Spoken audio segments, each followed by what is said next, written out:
Okay, so when I did the Superman versus Batman versus Captain America 3 Civil War, I made mention that, it's actually kind of unfair to do a comparison between those two films. Captain America 3 is actually closer to like the Avengers 3 film.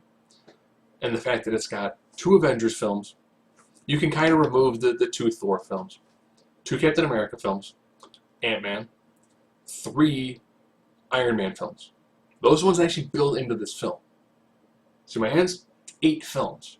Superman versus Batman, Man of Steel. So one is 8 films in versus one that essentially is 1 film in. Now, it'd be unfair to pick Superman versus Batman to take on Captain America. Or Incredible Hulk. Those would be unfair comparisons. Now, looking at the fact that Superman versus Batman is called Dawn of Justice, it makes perfect sense to actually do a comparison versus Iron Man 2, which is pretty much the rise of the Avengers. You get a bunch of other characters thrown into it, so you have a little more on the way of Hawkeye. This is where they actually bring in Black Widow. They start bringing in a lot more characters. They're actually laying the groundwork, essentially, for Avengers. Without bringing in a bunch of other characters, but they're bringing in more tertiary characters that are important for the plot when it comes to the Avengers film. And if you watch it, it's pretty much the Avengers prequel. So I do these differently. So I've got male lead, specialized female lead, villains. Hopefully the villains is spelled correctly. I think for a few of them it's actually spelled incorrectly, but no one caught me on it. Which either means the resolution for the word is bad, or people just got caught up in the fact that, I'm a wicked DC fan, because behind me it's all, DC artwork. It's not like I can stand there and say, I like Marvel stuff. Here's my Stan Lee signed version of the first appearance of Thanos. I'm looking at it right now.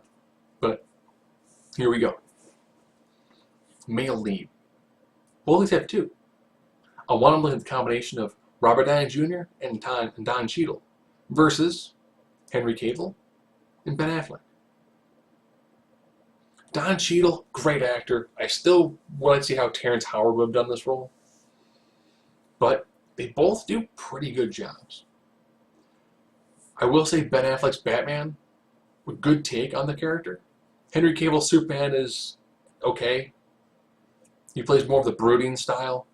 But let's be honest, this whole thing comes down to how awesome Robert Downey Jr. is. Sorry. Special effects. My favorite special effect in the entire film of Iron Man 2 is the briefcase suit. That's pretty much that for me. That's the best shot of the whole movie. It's him putting the suit on and taking on Whiplash. Whiplash by himself, decent special effect. That's really kind of about it. I want to say overall special effects quality. I have to go with just the way Superman versus Batman pulled off. Good job with Superman. Good job with Batman. Make sure all this. Good job Superman. Good job Batman. Good job when it came to wielding. All the different attributes they had to do there. I thought they did a pretty good job. I'm also comparing films 6 years apart.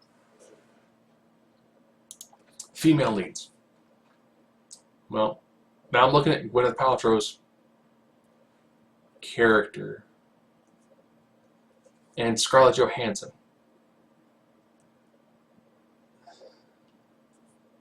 Her Black Widow was good for the screen time that it got.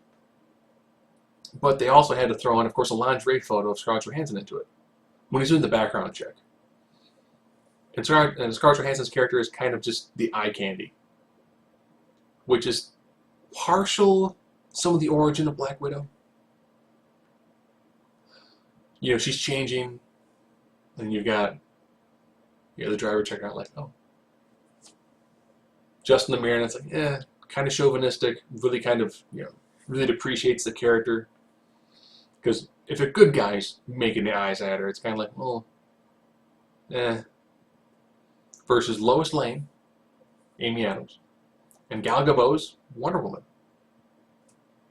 I'd say Pepper Potts and Lois Lane are an equal enough footing when you watch the two films. But now it's Black Widow versus Wonder Woman. Sorry. Wonder Woman showed up and actually had a tremendous impact when it came to what she actually did in the film. Nothing against Scarlett Johansson, just her role was just kind of there, and she just needed to be in the Avengers film. Villains. I mean, this one's a pretty easy split. Justin Hammer, Sam Rockwell, versus Jesse Eisenberg's version of Lex Luthor. Sorry, Sam Rockwell freaking kills every role he's in. I'm pretty sure Sam Rockwell, doing a raw read of a script, would have done a better job than Jesse Eisenberg's Lex Luthor, who had moments, but all in all was horrible. So I have to give Iron Man 2 a nod in that direction. Who's your primary villain? Whiplash. And his army of disposable robots. Okay, now it's Whiplash versus Doomsday.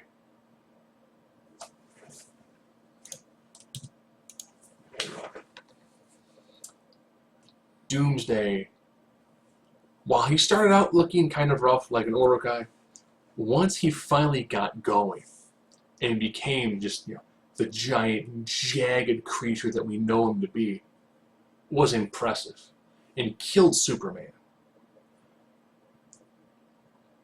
That's insane. This is the first time we've seen a major superhero die out of these two companies. Yeah, you can go back and say, they killed off Professor X, but then they erased that. And they killed off Cyclops, and then they erased that. They killed Superman, even if he's dead for a couple of, comes back in the next movie. Doesn't matter, they killed him. They didn't jump back and forth in time and erase everything that happened. They killed a main hero. Marvel kills off their villains left and right, but DC killed off a hero. That's impressive. Supporting cast. Jeremy Irons, good job. Lawrence Fishburne, good job. That's really about it. So I'm comparing that to Samuel L. Jackson.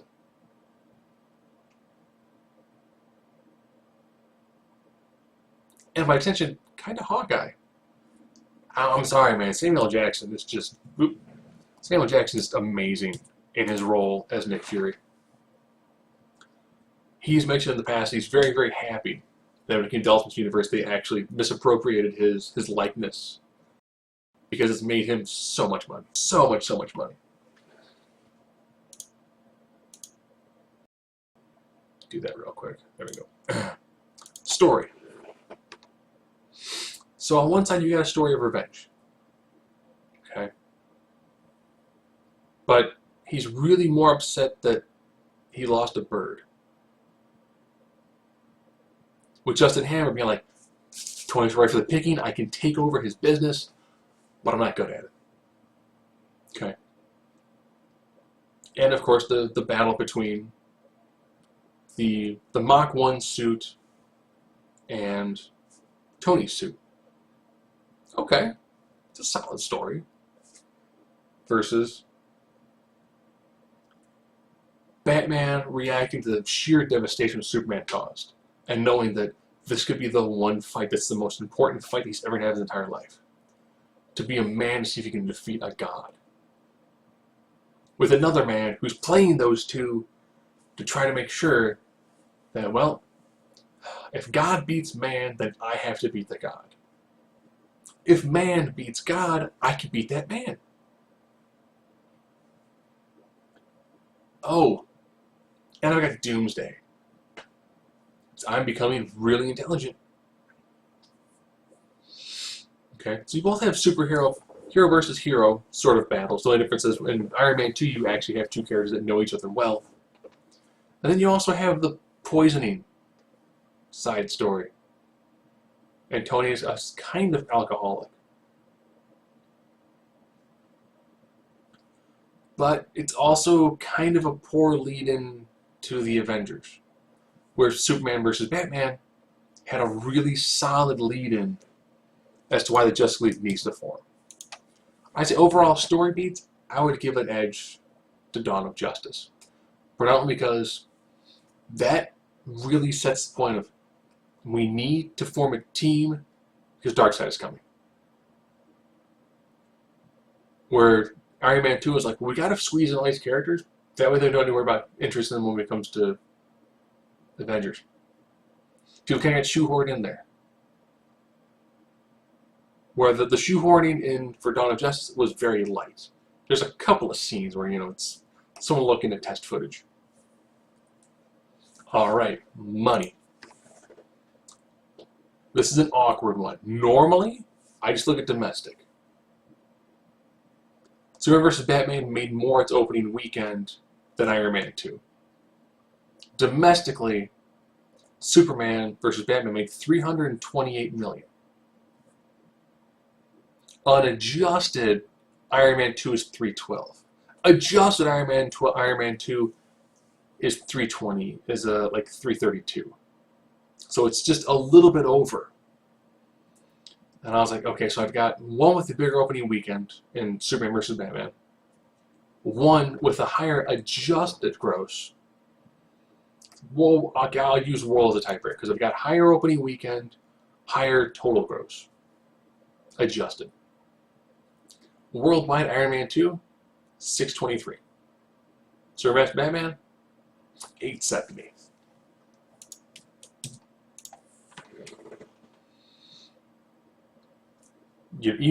That's of course the unadjusted world. If you were to adjust it, 312 becomes 330, so you're not even seeing a 10% increase.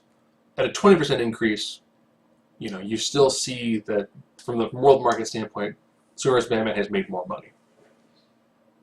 Music, I know I'm gonna hear this a lot is because I prefer the more epic style of music. Iron Man 1 had amazing music.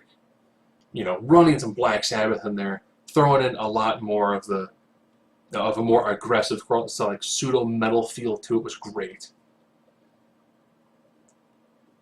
Iron Man 2 has got, it's got that dance sequence where they're throwing the party. I think it's what Skrillex, who's the DJ for it, and it's just everything that made the first one cool gets kind of tossed out to be more kind of poppy. And finally, close to comic. Iron Man 2 borrowed bits and pieces essentially from the Armory Wars and Demon in a Bottle.